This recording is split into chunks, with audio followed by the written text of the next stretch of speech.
松本人志も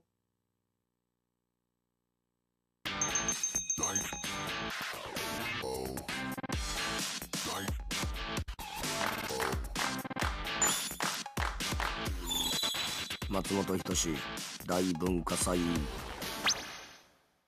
続いてはスペシャル対談。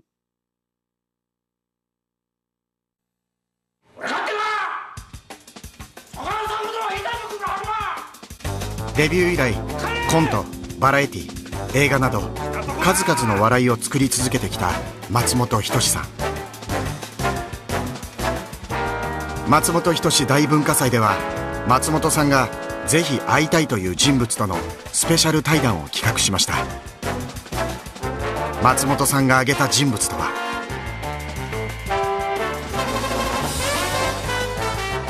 ビニール傘を片手に NHK にやってきたこの腰の低い男性。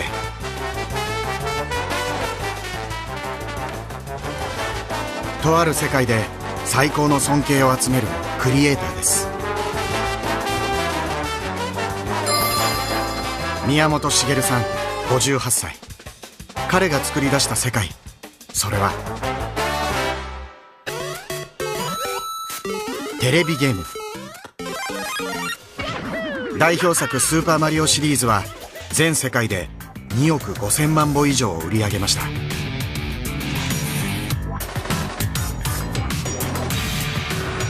黎明期のゲーム業界に飛び込んだ宮本さんは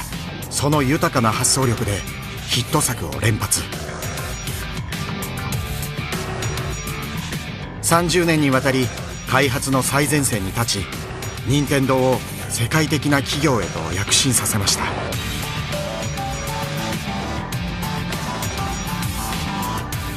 その名は海外にも轟いています。2006年にはフランス政府から文化的な功績を認められ勲章を受けました。2007年にはアメリカの雑誌「タイム」でオバマ氏らと並び世界で最も影響力のある100人に選ばれました。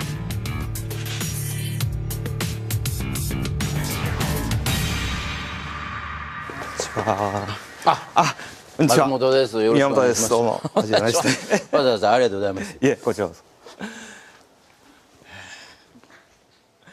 そ。日本を代表するトップクリエイター同士の対談が始まります。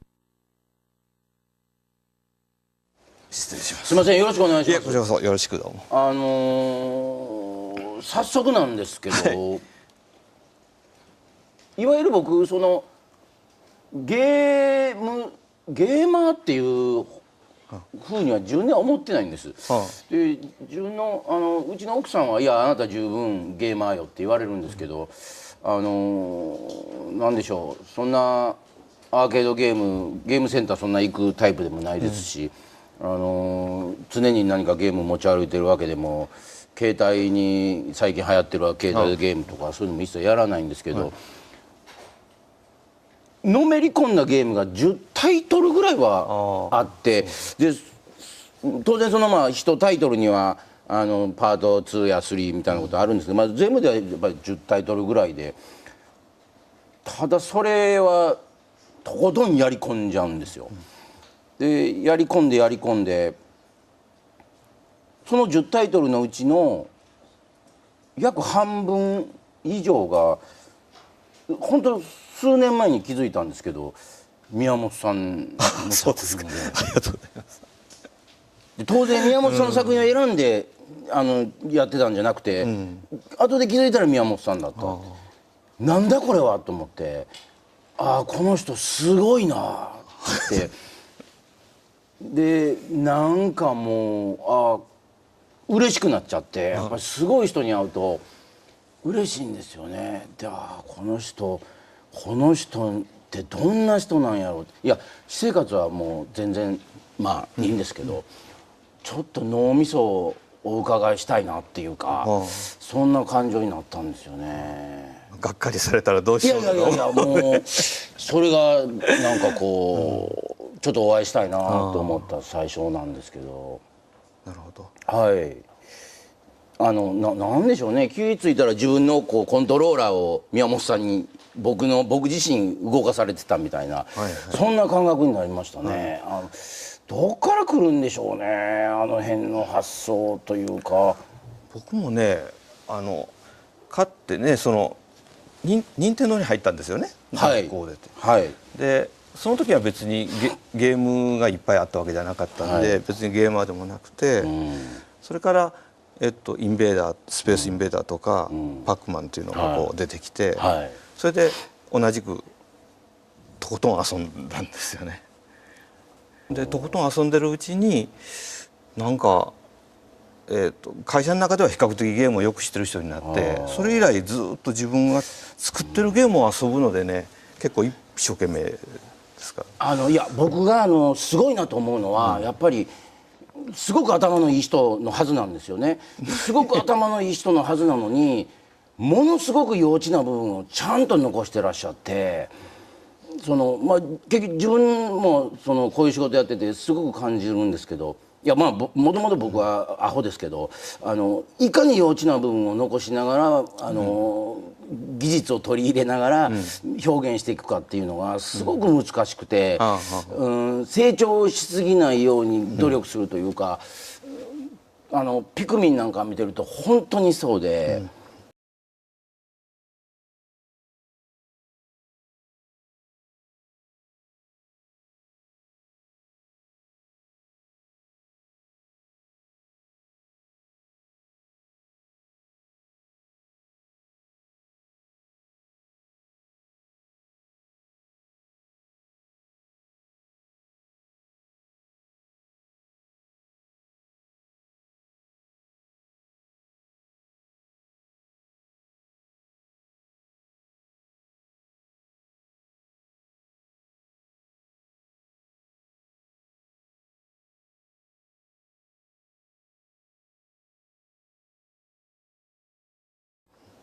もうすごく子供のままピクミンはもう本当に最高ですね。でピクミンの発想、子供の発想から、でも技術はしっかりついてきて、なんて言うんでしょう、あの辺の幼稚さを保つっていうのはどうお考えですかね。いや自分自身遊びながら作るんですよね。ある意味考えて作るんですよ、それは計画的に。けど実際作り始めるともうほとんど自分が遊びながら作っていくので、だからそのままなんですよ。子供の頃から遊んでたこととかいろんなことが。ただちょっとずつ技術的な背景が分かってきたり、一緒に作る人をの付き合い方が変わってきたりで、自分自身あんまり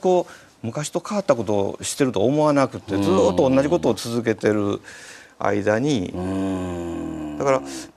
自分の作ったものを今松本さんみたいに遊んでもらってる人がどう見てるのかがすごいいつも気になって。人のことってやっぱ気になる、結構気になるんですよ。人に合わそうと思うんじゃなくて、自分どう見て、僕と同じように見て遊んでほしいんですよ。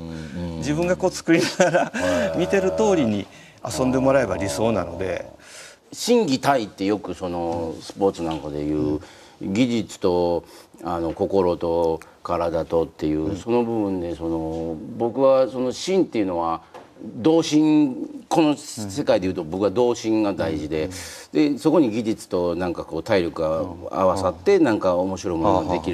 できればいいなって思うんですけど、僕はもう宮本さんそれをまさにやってらっしゃるなと思うんですよね。それしか会社に入って大人になっていく途中で、結構技術とかの方が優位になってくるじゃないですか。それが怪しいと思うようになったんですよね、どっかのきっかけで。30歳ぐらいかで。でそれまでは結構それを見せびらかすようなことをしたくなってたんですよね、やっぱり育ち方からしても。で30ぐらいになると少しそういうものが怪しく見えてきたりで、みんながこっち行ってるからっていうのにはもともと自分はそっちへ行きたくないっていう方をやったことを思い出したりしてる間に、割とそうですよね、本音で作るというか。ただ結果関係なくじゃないですか。結果はすごい求めてるけども、割と本音で作ろうやっていう。で幸いその周りに自分と一緒に作ってるメンバーの中にいろんな人がいて、それがまたありがたいんですよね。まあそういう人が集まってくるんですよね。自分のクリエイティブでもあるけども、その人たちのクリエイティブですよね、ほとんどチームの。ただそれをこうどう作ってるかっていうと、自分がいいヒントそうならへんやろうなというふうにだけはしたいっていうところで、自分がプレイヤーでいるのが一番分かりやすいですよね。はあ。いや僕はまあ僕にはできないですけど、すごく羨ましいお仕事やなと思いますね。いややってるんじゃないですか。いやいや僕はもう本当に表に出ちゃったことがすごく嫌で、できれば表に出ずに、そうですよね、自分のやりたいものがやりたかったですね。マリオの64のマリオの宮本さん。そうですね、マリオはもう全部ですよね。はい、初代から。64のマリオ僕やりだした時に、すいませんちょっと気持ち悪がられるかもしれないですけど、もうね極端な話、あの世界からね出たくなくなりましたね。あの世界にちょっと僕はもうしばらく入り込んでしまって、極端な話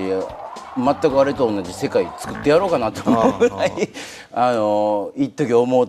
ぐらい入り込みましたね。もう箱庭を作ろうっていう感覚で、子供の頃に遊んでた場所と同じことをこ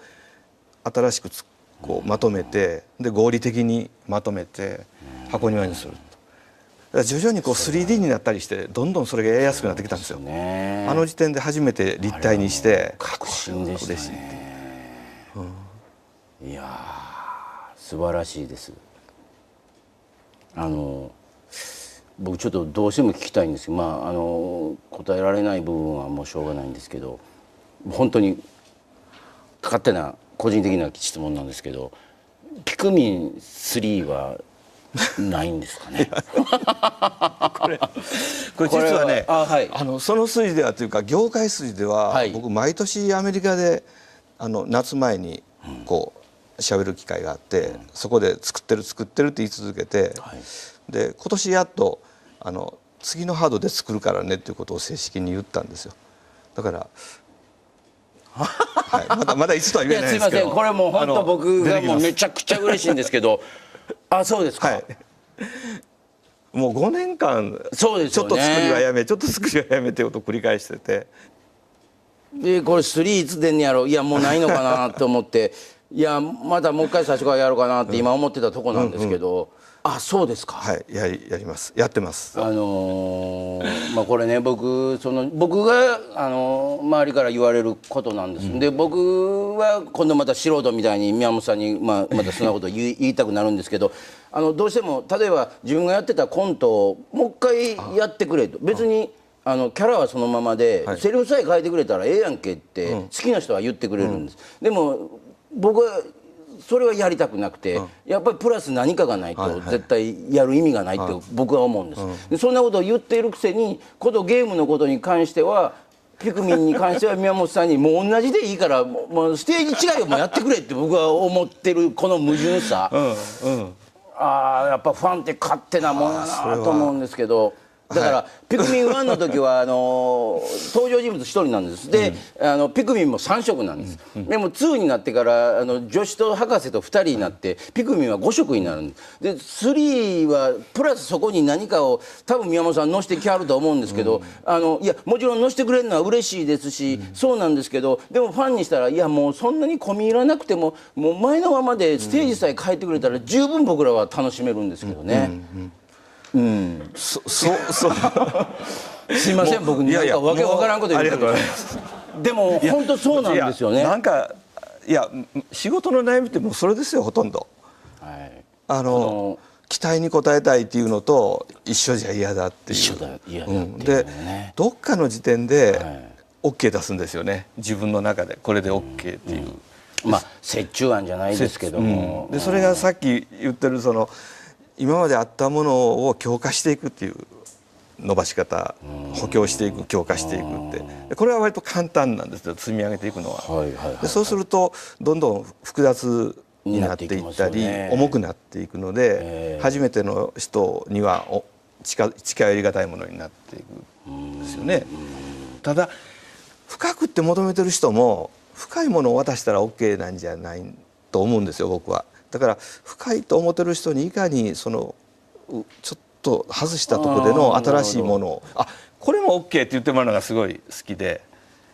これも OK というもので初めての人にも OK のものを探すと結構迷走するんですよ。積み上げるだけならあと2年あったらできるんですけどね。だからそれは僕松本さんの仕事を見ててもすごいそういう風に見えますし、だから作るでもまあそうですね、答え出ないですもんね。いや宮本さんもけどね、お笑いとかそういうのは割と新しいものを見せてくれって思う方で、ただ自分で作ってるゲームの方はいやこれもっと豪快だったらとか、遊んでる自分がもっと豪華なものを求めていくので、ついついハマるんですよね、そちらの方に。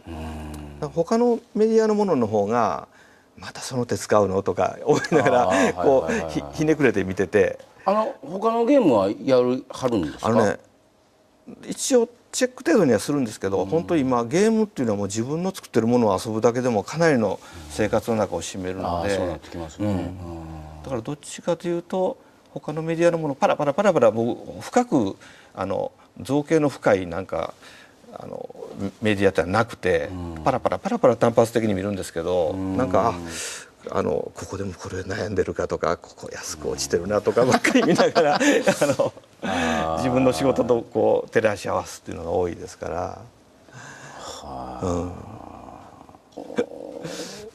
僕は例えば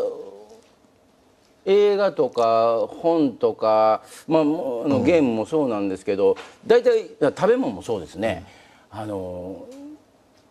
最初口にした時、最初パッちょっとやった時に一回もうしんどくなって一回やめちゃうんですよ。で3日4日したぐらいの時に、あれそんなに悪くないんじゃないかってどっかでふっと脳になんか指令みたいなものが来て、で次やりだした時にもうどんどん僕深みにはまっちゃうっていうのが大体今までのパターンなんですよ。で宮本さんのゲームもそれが多いですね。で一回疲れちゃうんです。ゼルダも一回疲れちゃうんですけど、3日4日した時にあれやっぱりやりたいかもって思ったらもう止まらないですね。あれ何なんでしょうね。僕は最初のつかみを大事に作ってるから、結構最初のつかみでつかめてないっていうのは結構ショックですけども、けど本当はそこを見てほしいんです。その先のこっちがこだわってる部分がこっちとこだわってる部分をできるだけ口当たり柔らかく出そうと思ってるので、そうですよね。そのパクッと食べた時にうまいって言ってもらえるのは悲しいんですけども、まだそこは負けじゃないんですよ。それ多分僕がやっぱりおかしいんでしょうね。僕は一回そうなんですよ。一回って例えばラーメンでも最初食べた時今一つやなと思ったやつが意外と何回か食べてるうちにもうハマっちゃうみたいなことがよくあって、僕は宮本さんゲームにもそれは感じますし、もっと言えば女性にも同じものがありますけどね一回ちょっとって思うんですけど、あれやっぱり会いたいかもって思ってしまったら意外と長くいっちゃうみたいなことがありますね。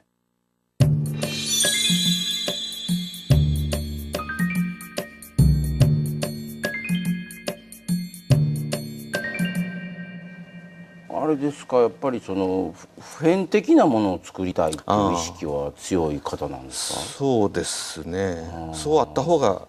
嬉しいですよね。もちろんそうですよね。だから古いかとか新しいかとか流行ってるかとかよりは普遍的なものっていうか、ずっと残るものを作りたいというか、持ってることに何か意味を感じてもらえるようなものをゲームでも作りたいって思いますよね。そうか、僕は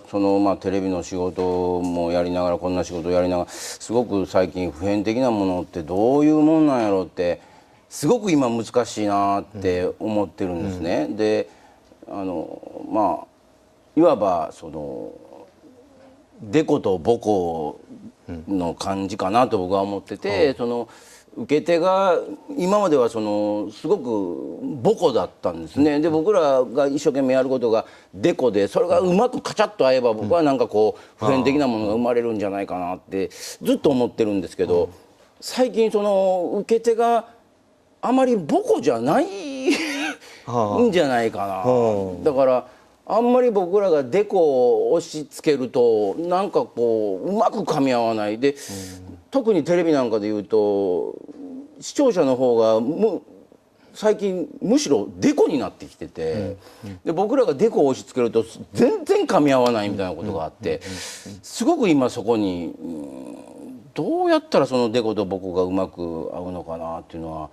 なんか考えちゃうんですよね。ゲームにおいて今どうなんでしょう、そのゲームを欲している人たちは増えてるんでしょうか、減ってるんでしょうか。なんかそういうのを考える、いや本当はちゃんと考えないとダメなんでしょうね。基本的には常に減ると思ってるんですよ。流行ったものはもう必ず減ると思ってるので、だから必ず減るので、増えてるか減ってるかっていうことはあんまり気にしないっていうこと、どれだけ呼んでこれるかっていう娯楽の会社っていうのはやっぱりそのブームを何回仕掛けられるかっていうことが勝負ですよね。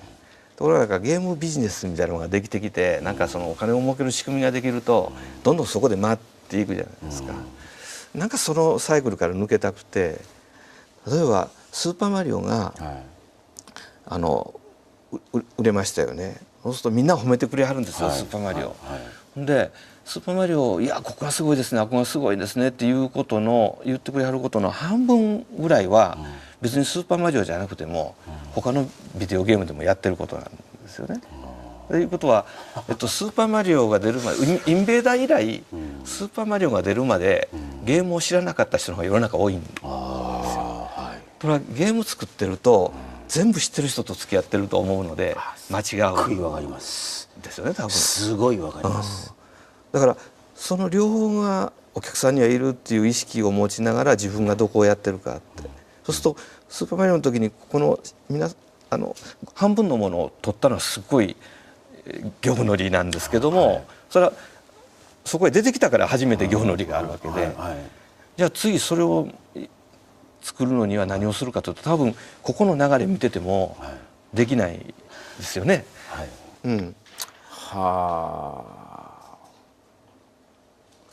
あと宮本さんのその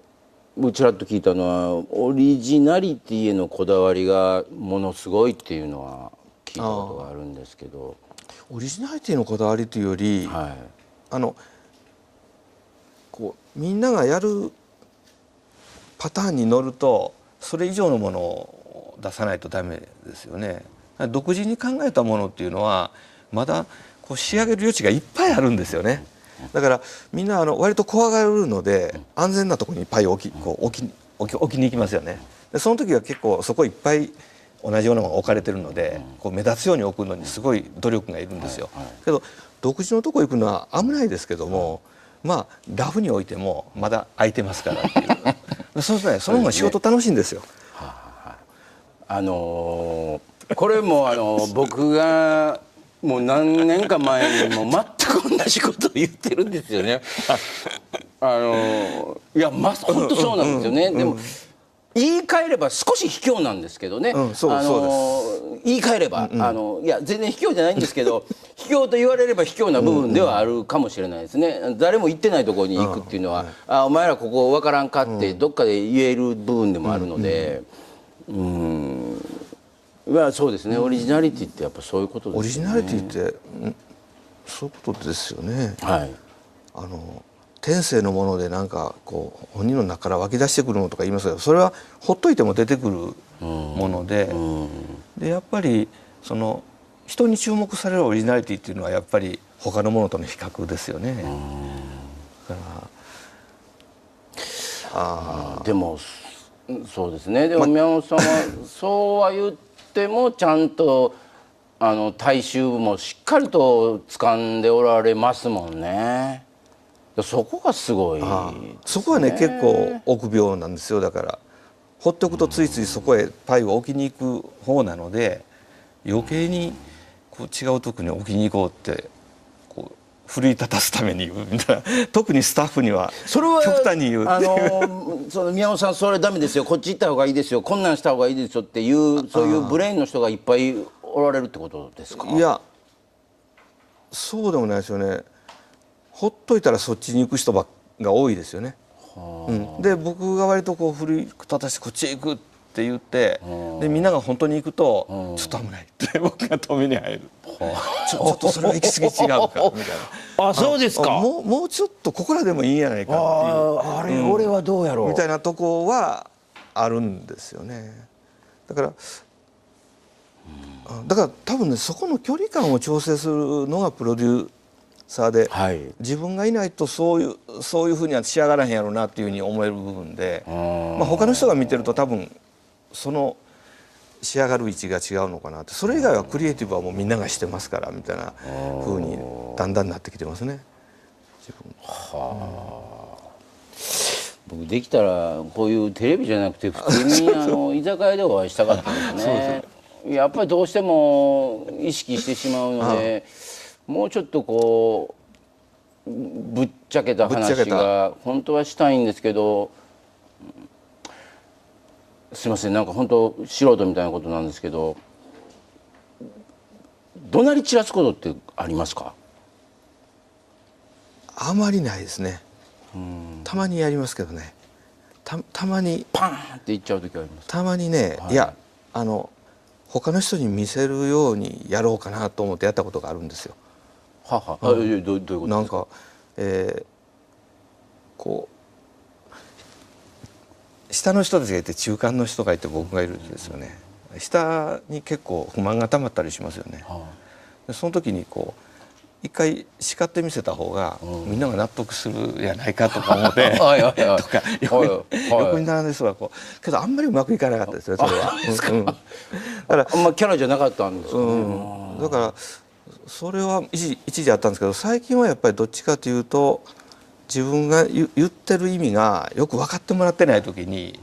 違うやろっていうことがあるぐらいであんまり怒鳴らないですよ。だからいじと言ったりする方が多いかもわかんないですね。いやしかしこれでどうなんやみたいなことの方が多くてあんまり怒鳴るのはないですね。それは怒鳴る？いや僕も実は意外とないんですよ。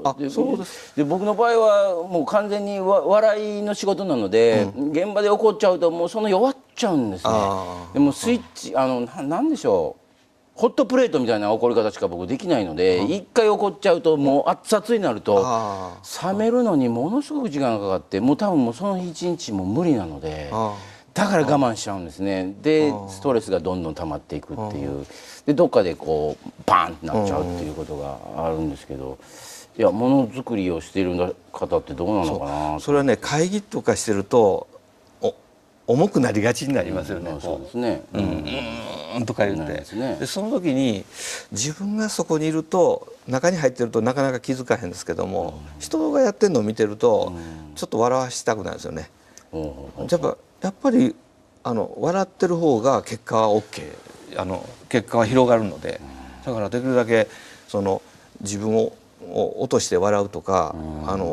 こう一緒に落としてくれるやつがいるので、とにかく僕ら素人ですからみたいなのが言い方をして喜んでるメンバーが多いから、またこんなことしてしもたわみたいなことを言いながら関西のノリでところが自分一人でやってると結構ディレクターと1対1とかになるとすっごく重くしてしまうんですよ。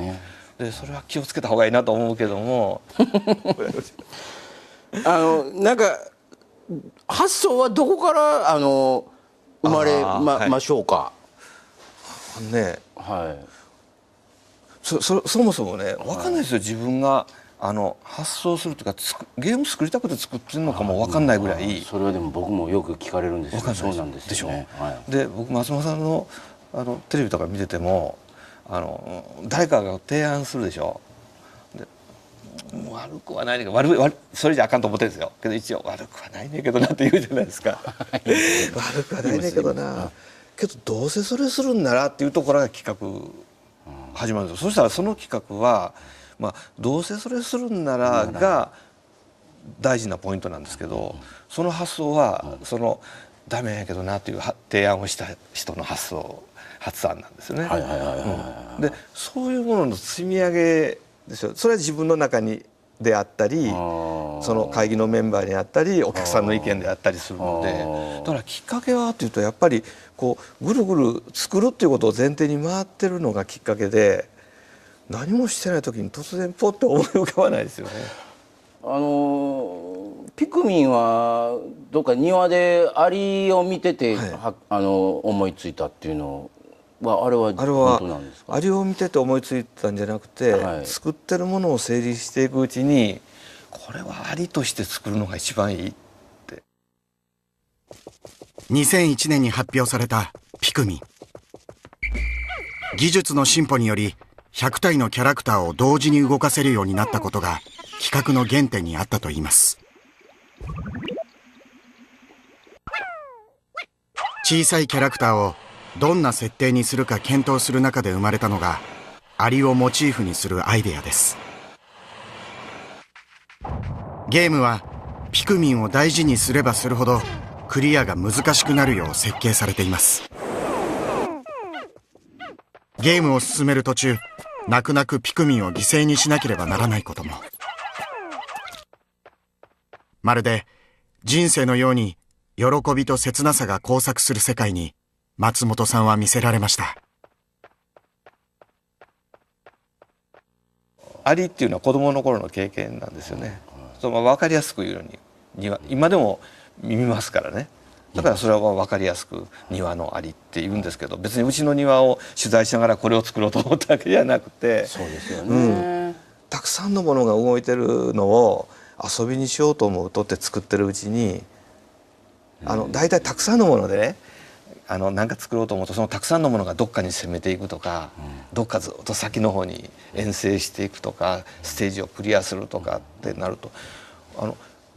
目的が決めにくいですよね。大勢のものが行くけどどこ行ったらいいと思うって誰かに聞いても、なかなか的確な答えって出てこないですよね。それでアリを見てると帰ってくるんですよ家に。ゴールは家ですよね。これ分かりやすいじゃないですか遊びの作り方として。そしたらそのゴールにするんなら自分が連れていくより勝手に帰ってくるのを見た方がいいなって。そうするとアリってなんかちゃんと仲間の後を追いかける習性があってこの仕組みでたくさんのものが動いてるゲームをまとめられへんかなと思った時点で仕上がりなんですけどもけど説明するのに難しいから実は家のアリがいてなっていう素晴らしい人生を教えてくれるゲームだと思いますね。僕も作ってみてそう思いましたよね。作ってる時はそのアリを作ってみようと思って作ってるんですけども偶然デザインをしてくれた人が野菜とか植物っていうのを作ってくれたんですよね。でいろんなスケッチの中でこれいいわってなんか頭に花とか葉っぱとかつけてなんか葉っぱで水飲むとかねこれいいやないっていうので作ってみたら目が点なんですよ黒い丸の。で表情ないんですよね。そうですね。でデモを作った時にずっとカメラを寄せていったら漠然とカメラを見るわけでもなく目が点になってるやつがずらっと並んでた時にゾクゾクってしたんですよ自分で。しましたね。しました。僕もしました。こういう子たちに何かやらしていいのかなとかそういう。そうですよ。いや残酷なんですよ。あれすごく残酷ですよ。だから青いやつとか水の中行くけどやっぱりできるだけ水には落ちないように仕上げたいなって。一匹でも落ちないように。そうすると一匹も殺さずにコンプリートできるでクリアするっていうのを最終の上級者の技にしたいなとかいうふうになってくるぐらいなんか見てたら自分の心が動くんですよね。で自分の中心が動いた時嬉しいですよ。自分の作ったもので自分が思わず笑ったとか思わず泣いたっていうのは嬉しいのでこの線はまだゲームではいじってないなっいじってなかったですて思ったんですね。けど説明はあり見てたらなっていう方が分かりやすい。わかりやすい、原点はそうですから。だからピクミンっていうのはやっぱりだから自分のその社会的なモラルの度合いっていうのとかを測られますよね。で結構ずるいとかあるじゃないですか。はい、偽善とか、自分のでそれみんなあると思うんですよ、どっかに、どっかに線引いてるわけで、本当に自然に生きてる人っていない、本当のね善意で生きてる人っていないんで、それを測られてしまうので作る方はもっと痛いんですよ、これやっていいのかなとか、割とそういうことをけど僕はそういうことを考える機会があるっていうゲームと、あとはゲームですから、まあそういうことをこのゲームを遊んで考えたっていうだけでも、まあ役割は十分として、あとは面白く遊んでもらえるようにしようって割り切るんですけども、怖いですよね。そうですね、まあ僕はずるい人間なんで、ピクミンいっぱい死んだ時はすぐ電源切ってまたなかったことにしてやっちゃいますけど、その方が、はい、ゲームの一番いいとこなんで。あとはもうまだ全然新たなもんですよね。それをどうなさるのかなっていうところが、それでいろいろね悩んでるんですけど、やっぱり全般には原点に戻ろうとしますよね。こう発展になるので、もう一回原点に戻ってきっちりで、新しい技術がいっぱいありますから、もう一回新しい技術で原点のとこやると、なんか新しいものが作るのが楽しいですね。マリオカートもじゃあ宮本さんですか？マリオカートもそうですね。全部宮本さんじゃないですか。マリオカートもやってもらいましたよね。すごいやってもらいましたよね。やってもらいましたよね。ありがとうございます。マリオカートシリーズはレースゲームとスーパーマリオを合体させた革新的なゲームです。スピードだけを競っていたレースゲームの世界に、宮本さんはマリオの楽しい世界観と駆け引きの面白さを導入しました。このゲームでは順位の低い車ほどレースに有利なアイテムを手に入れることができます。ゲームの操作が苦手な人でも対戦の駆け引き次第でレースに勝てる新しいゲームに仕上げました。ただ僕あれはマリオカートはちょっと思ったのは、ピーチ姫が邪魔しおる時があって、あれを体験してしまうと、普通のマリオでピーチを助ける気がなくなってくるっていうのは若干あるんですけどね。そう、マリオカートって言ってしまうから、マリオがカートに乗って走るのはちっともおかしくないですけど、何もない時に言うと、マリオそんなことしていいんですかっていうありますね。ありますね。ちょっとありますね。ああそうか。でもあれもそうですか。あれ面白かったですよ。なんかコイン拾いますよね。マリオ拾います。あれってありえないですよね。レースゲームでコインを拾うんですよ。で今マリオカート知ってる人たちがいっぱいいるので、別にレースゲームでコイン拾うのは当たり前だと思いますよね。ルーレットが回ったり。確かにそうかもしれない。あれはね、こうカートのレースゲームを作ってて、でマリオを乗せて初めてできたんですよ。だからマリオコインあった方がいいでしょうっていう。マリオイコールコインでしたからね。レース作ってる今まで作ってる人はコインなんてありえないって怒るんですよ。けどいやマリオやからコインあった方がいいでしょうって、いっそのことジャンプしようかって言ってボタンを押したらジャンプしますよね。あれも結局マリオですもんね。そうマリオやから、だからマリオを無理やりくっつけたことですごいレースゲームじゃないレースゲームが作れて、結局ポイントは競輪ですよ。だからレースゲームってのは速い人が絶対勝つけど、マリオカートっていうのは最後まで様子を見て最後の一瞬で勝負を決めるっていう、だからいろんな意味でレースゲームをマリオとくっつけることで自由に考えられるなんて、ここも誰もやってないから、さっきの楽しんでいろいろネタを掘り込む、これもいるあれもいると、スロットマシンって、面白いものは何でもそこを詰め込んでまとめ上げようと思うんですね、マリオカート。素晴らしい、素晴らしいですね。いやいや、素晴らしい。けどね、いや本当そうい素晴らしいでうす。好きなことは、自由にやれてる環境がありがたいんでしょうね。本当にいややっぱこうなんていうんですかね、ちょっとよくわかんないですけど、人の大切な時間をですね、そうそう見事に奪っちゃってるっていうところはなんかこうやったった感がすごいくないですか？いやそれは僕もそれをちょっとテーマにしてるとこあるんですけど、なんか人の時間取ってやれっていうか、本当はね、そんなことよりも仕事の方が大事やったりするんですけど、でも人の大切な時間を取っちゃってますもんね。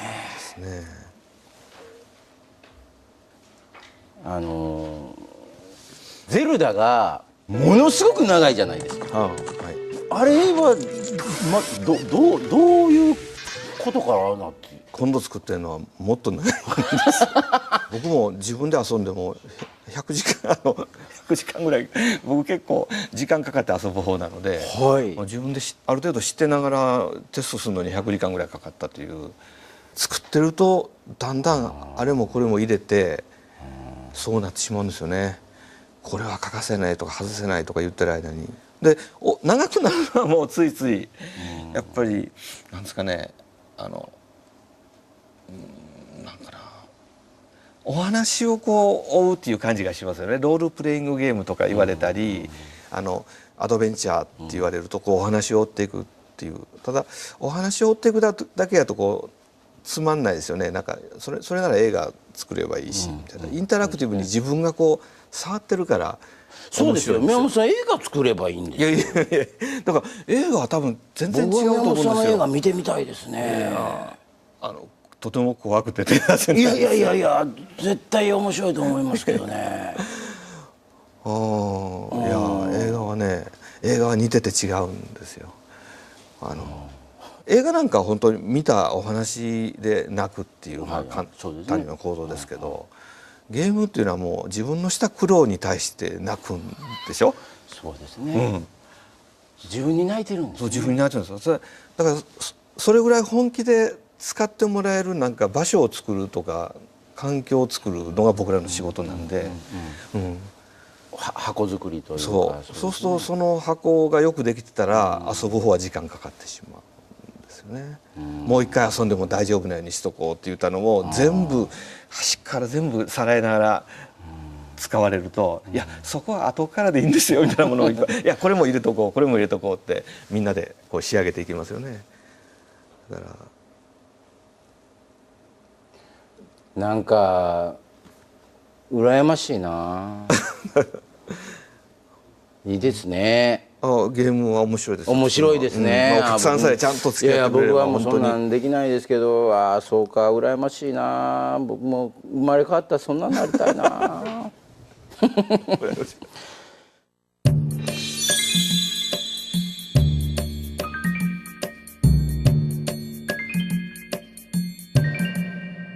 僕自身が漫画にすごいのめり込んで子供の頃はもう漫画読んで、で描き始めたっていう。僕も漫画家になりたかったです。中学校の時ももう漫画家になりたくてしょうがなくてで、中学校に漫画クラブがないので、友達と漫画クラブ作ってで投稿を始めたりこうコミケみたいなね自分たちで印刷したものを作ったり、中学校3年になって挫折したんですよ。なんでですか？やっぱり上には上がいるなっていっぱい見て、これは無理やなと思ってで高校へ行って。僕は赤塚不二夫さんの漫画入門を買ったんです。小学校の時にお小遣いなけなしのお小遣いはたいて、そしたらなんかその一番最初のあたりで漫画家は掛け算ができないとダメにゃろめって書いてたんですね。にゃろめがこう言ってたんです。僕九九が全然できなかったんでそれで諦めたんですけど。そうですか。やっぱそういうとこなんですね。4コマ漫画とかは高校になっても書いてたんですよね。投稿したり。だから4コマ漫画書いてると大喜利とか興味持ちますよね。落語とか。落語経験するんでですね。落とし方はいまいちやなとかネタ割れてるでとか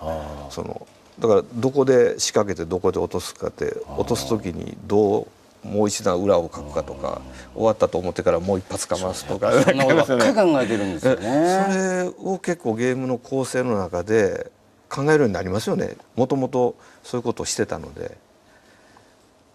それでちょっと思い出しましたけど、僕大好きな落語、志らく師匠がマリオカート大好きで、あ、そうなんですか。もうずっとやってあったらしいですね。あの人もう一個まだそれ好きになるとどんどんやるタイプの人で、ずっとマリオカートやってたっていうのは僕話に聞きましたね。嬉しいな。なぜ最近昔ほどゲームが爆発的にヒットしたものが出てこないのかっていうことは何かありますか？やっぱり人に伝わりやすい部分がなくなってきてるのかなと思ってるんですけどね、一言で人に伝わるものを作れたらええのになって思いながらやってますけどね。ただ分かんないんですよ。それがそっちへ考えていったら本当に当たるものができるのかとも思わへんので、もっと独自に作った方がいいのかな。ただお客さんは広いよっていう意識だけはちゃんと持って、もっといろいろ作っていくしかないのかなと思ってて、あんまり減ったっていうことを考えてもしょうがないっていう、僕世の中のほとんどのものは自分が欲しいなと思ったけど買わへんかったもんやと思ってるんですよ。世の中のもう 80% 以上のものは俺は欲しいと思ったけど買わへんかった。買ったのは 20% か 10% で、じゃあそこに 70% とかの需要はあるんですけど、買わなくて済んだとか見なくて済んでるでしょ。でそこをどう取りますかっていう話ってなんかあまり真剣に議論しても出てき自分自身がそうやからって、だからこういう客がいっぱいいるねやって思ってやってれば間違いないと思うので、自分に服するもの。そうなんですよね。それはそうなんですよ、そんなこと考えたってもうしょうがないんですもんね。だからもう自分中心でいいかなと。これ世界中なんですよ、マーケットは。マーケット世界中でも宮本さんの場合自分中心でいいかなって言ってもやっぱりちゃんと大多数取り入れてらっしゃるところがすごいですよね。で僕がマニアックになるともうどんどんマニアックにもういっちゃって本当にマニアックですからね。でそこがすごいですね。けどマニアックに走る時っていうのはなんか走るべくして走るんですけど、その前になんか松本さんの見てると何か企画が出て、それはないよなそれはないよなって言いながらそれでいけるわっていう瞬間があるじゃないですか。でそれでいけるわっていう時ってマニアックじゃない脳が働いてるような気がして、そうなんでしょうかね。合格点を何で出すのかっていうのは僕も結局違うなからどっかで合格点出すんですけど、合格点を出す理由っていうのがあんまりはっきりはないんですよ、自分の中で。けどそれをなんか具体的にいくつか合格点をどこで出してはんのかみたいなのが分かると面白いな。でもあんまりそこを考え出しすぎるともう面白くなくなってきちゃいますしね。また合格点っていうのはやっぱ他の人がやりそうやなっていうところにはないっていうのが一つ僕はすごいあるんですけど、それはありますね。どうせやるんならそっちの方が楽しそうやわとかで思ってわーっと考えていくと、それいけるでって一人で盛り上がったらみたいになってしまうんですけど、いやその時はいや見えへんかっていう話になるんですけども、そのきっかけになって他にはないよなってことがきっかけになった時に経験でガーッと一瞬で数秒で肉付けしてるような気がする。こういう会話ってなんかどうでしょうね。ちゃんと伝わってんのかな。なんか外国語で喋ってるみたいなもんでしょう。いや僕は宮本さん言ってることすごくわかるんですよ。でもこれ見てる人わかんないのか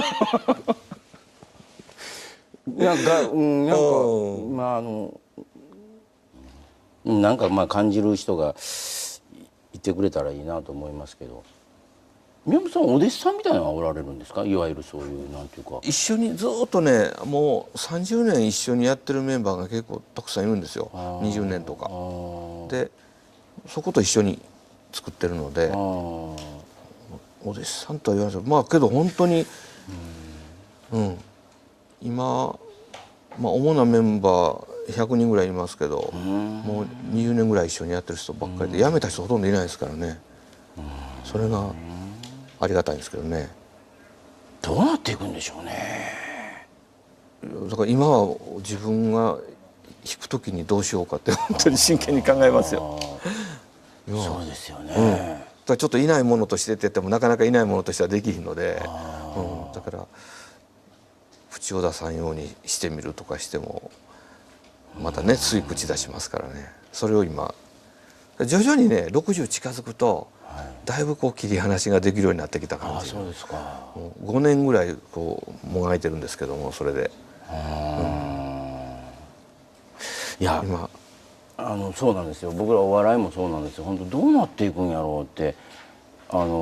全然みんなこうまだまだどんどん高齢化していっててでもみんな第一線でやってて、どうなっていくんやろうっていうのはあるんですけど、やっぱりゲームの世界もそうなんでしょうね。そうですね。いやなんか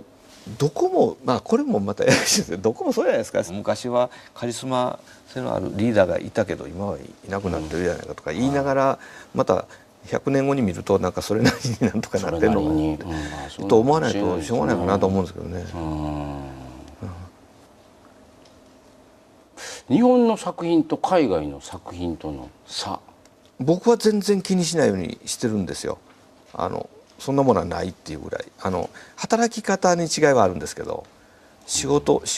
をどれぐらい自分の生活の中に持ち込んでいいかっていう考え方がみんな違うので、でそれは違うんですけど、ただ最近そうです日本のゲームがうまくいったのはやっぱりお客さんにちゃんと分かってもらえるように作るというところが上手だったんですよね。それと技術があんまりビデオゲームってほら限られた技術の中で作るので夢のようなこと言っても出来上がらへんのですよ。だからそこの器でできることの中で面白いことをちゃんと作ってきちっと作ると丁寧なものができるので、快適にそれが使えて理解できるってそれが日本はすごい上手やったんですね。僕も含めてですけど、でアメリカはそれ割と関係なくバンバン押し込んでくるんですよ。ところが最近はそのパワーの方が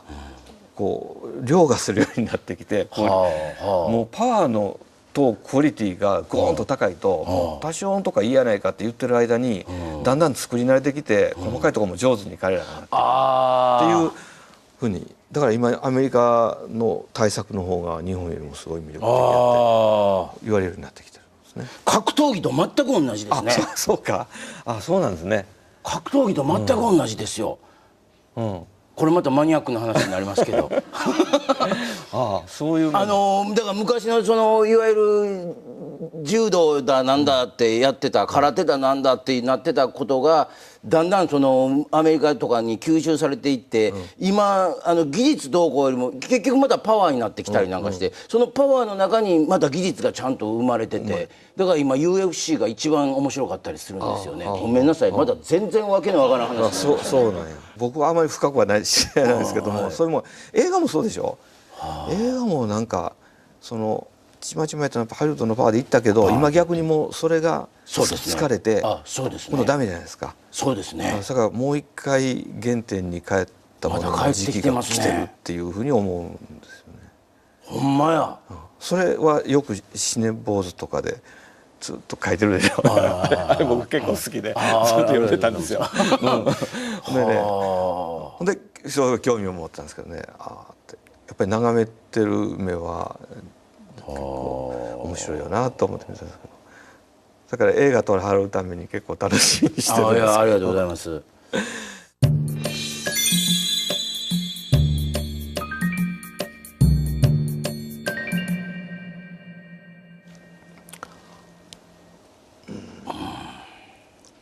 やっぱりね触ってすぐ面白いって言ってもらえて、で僕ビートルズの音楽が好きやったんですけど、やっぱり音楽を聴いたら思い出しますよね、その頃を。それはなんとかそうなりたいんですよ。そのゲームを見るとその頃を思い出すっていうふうに。だからすぐ美味しくてそういう思い出に残るものをやりたいなと思って。だからメディア別に何でもいいんです。まあ今ビデオゲームが一番やりやすいし、多分このままビデオゲームばっかり作ると思うんですけど、いや作っといていただきたいで偉そうな言い方になってしまうけど、本当は別にビデオゲームに限らずやったらいいので、だからビデオゲームが今の枠を飛び出したらいいのになと思いながら、そういう意味ではインタラクティブっていうことが前提ですよ。お客さんが使って思い出に残るっていうことをやりたいし、誰かと遊んだっていうのを覚えてるっていうふうなものにしたい。あいつと遊んだよなとかありますね、映画もあいつと行ったよなみたいな、うちのお父さんは一回とさばけたとかバカやったなみたいなのが子供に残るとか、すごいなんか僕はビデオゲームの大事な可能性かなと思って。松本さんはこんな言い方するとあれですけど、絶対なければいけないものではないと一応されているだけに、なめられてはいけないなというか、だからこそなんですよね。だからこそ人の時間をいただくわけやからしっかり納得のするものを作らないと申し訳ないなとは思ってますけど、そんな具体的にどうこうっていうのはもうちょっとわからないですけどね。なめられたらあかんっていうのはすごいありますよね。女子供のもんやからとかすぐ言うでしょ。それ絶対おかしいですよね。絶対おかしいですよね。逆に子供をバカにしたものを見るとすごい腹立つんですよ。子供はバカじゃないぞと、ものを知らないだけで知性はあるっていつも思うので、そうですよね。そういう作り方はもう明らかに世の中に2種類あるので、こっちは行くなよって、こっちテレビでもそうなんですよ。やっぱこう子供ってこんなん好きでしょみたいに、子供をちょっと舐めたような、こんなんやってたら子供が見るやろうなって思った作りの番組ってやっぱりことごとくこけていきますね。やっぱり舐めすぎなんですよね。舐めてはいけないですね。ゲームもその通りでね。そうですよね。わかります。わかります。大丈夫でした今日。すいませんなんか。いやいや。やっぱりこう答えの出ないもんやから難しいですね。言葉で伝える。だって言葉で伝えれるもんなら作らないですもんね。なんかお疲れ様でした。ありがとうございました。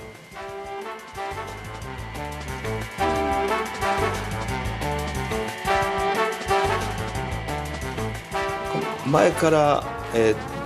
やり口は似てる方だなと思ってて、今日の印象でもあまり大きく変わらなかったです。やっぱ安全にいってると面白くないっていうことは、安全にいってることってあんまりかっこよくないやないかっていうふうな美学があるんじゃないかって。やっぱ関西なんですかね。なんか、俺って決まりすぎてたらちょっとなんか嫌な、ちょっと照れくさくなるっていうとあるのに、つい決めに行ってしまう自分がいるのが葛藤ですよ。まだ分かりにくいですね。いや、やっぱ思った通りですよね。だからもう